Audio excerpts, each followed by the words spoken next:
अस्सलामु अलैकुम वरहमतुल्लाहि वबरकातुहू।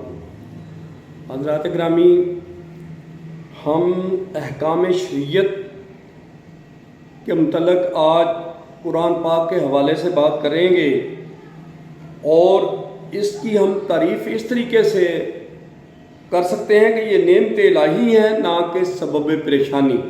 यानी अल्लाह ताला ने जो शरीयत में हुक्म दिए हैं, अहकामात दिए हैं, ये अल्लाह ताला की नेमत है, ना कि ये परेशानी का सबब है। तो इसके बारे में कुरान पाक जो है, अल्लाह ताला की ज़ात सूरतुल माइदा में इरशाद फरमाते हैं, अल्लाह ताला तुम्हारी ज़िंदगी तंग नहीं करता, मगर वो चाहता है कि तुम्हें पाक करे और अपनी नेमत तुम पर तमाम कर दे, शायद कि तुम शुक्रगुजार बंदे बन जाओ। अल माइदा की छठी सूरत है, छठी आयत है। इसका मतलब ये हुआ कि शरीयत तुम्हें तंग करने के लिए नाफज नहीं की जा रही, बल्कि ये तो तुम्हारी ज़िंदगी को मज़ीद आसान और हुसीन बनाने के लिए नाफज की जा रही है। इसके नतीजे में हमें 4 फ़वाइद हासिल होते हैं। दिल और दिमाग की पाकीज़गी, अमली ज़िंदगी और ख़ुसूसन हुकूक़ुल इबाद में मामलात और इखलाक की पाकीज़गी। हिकमत इलाही का ये तकाज़ा है कि उसके बंदों को नफाज शरीयत के ज़रिया ज़्यादा से ज़्यादा नेमतें मुयस्सर आ सकें। इसके नतीजे में वो अल्लाह ताला के ज़्यादा से ज़्यादा शुक्रगुजार बंदे बन सकें। तो अब हम आएंगे इसके ऑब्जेक्टिव की तरफ कि इसके मकासद क्या हैं शरीयत के। तो शरीयत के 5 मकासद हैं। ये इंसान की अहम तरीन ज़रूरतों को पूरा करने या बिलफाज दीगर 5 अमूर की हिफाजत से मुतल्लक हैं। नंबर 1 है इंसानी जान की हिफाजत।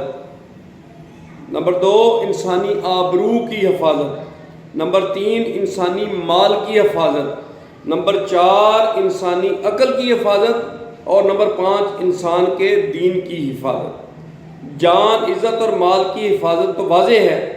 अक्ल की हिफाजत से मुराद ये है कि फ़िक्र और सोच पर कोई पैरा ना हो, यानी आज़ादी तहरीर व तकरीर। आखिर में दीन की हिफाजत से मुराद ये है कि हर शख्स को अपना दीन अपनी अपनी सोच के मुताबिक इख्तियार करने की इजाज़त है। कोई शख्स किसी दूसरे को ज़बरदस्ती या लालच देकर मुसलमान नहीं बना सकता। एक शख्स हिंदू, सिख या ईसाई या किसी भी मज़हब से ताल्लुक़ रखता है और इस्लामी मुआशरे का रुकन है, तो उसको ये हक़ हासिल है कि वो अपने दीन पर कायम रहे, अपनी मर्ज़ी के मुताबिक इबादत करे और जिस तरह चाहे इनफरादी ज़िंदगी गुजारे। ये इस्लामी हुकूमत का फरीज़ा है कि उसके दीन के अमाल में कोई शख्स अगर रुकावट डाले तो इस्लामी हुकूमत उसका रास्ता रोकेगी, उसका हाथ पकड़ेगी, और अगर कोई उसकी ज़बरदस्ती मुसलमान बनाने की कोशिश करेगा या लालच के ज़रिए उसका मज़हब तब्दील करेगा तो इस्लामी हुकूमत उसे सज़ा देने की मजाज होगी। और अगर कुछ आवारा मुनश लोग गैर मुस्लिमों की इबादतगाहों को गिराना चाहें और तो इस्लामी हुकूमत उसका सख्ती से नोटिस लेगी, ख्वाह वो गैर मुस्लिमों की इबादतगाह गिराने वाले मुसलमान ही क्यों ना हों। ये शरीयत के मकासद हैं।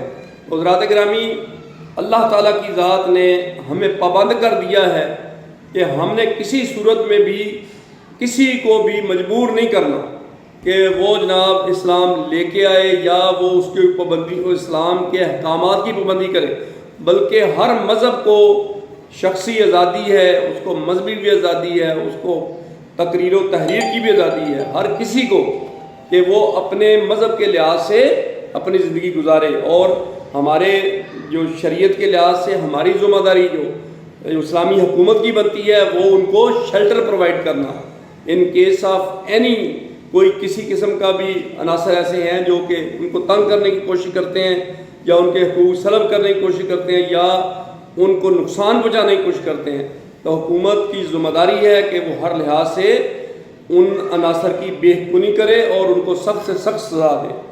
तो मैं उम्मीद करता हूँ कि हमें اس کی سمجھ آ جانی چاہیے کہ ہماری شریعت، ہمارا اسلام، ہمارا دین ہم سے کیا تقاضے کرتا ہے، تو ہمیں ان تقاضوں کو پورا کرنے کی کوشش کرنی ہے۔ اللہ تعالی ہمارا حامی و ناصر ہو۔ وآخر دعوانا الحمدللہ رب العالمین۔ اللہ حافظ۔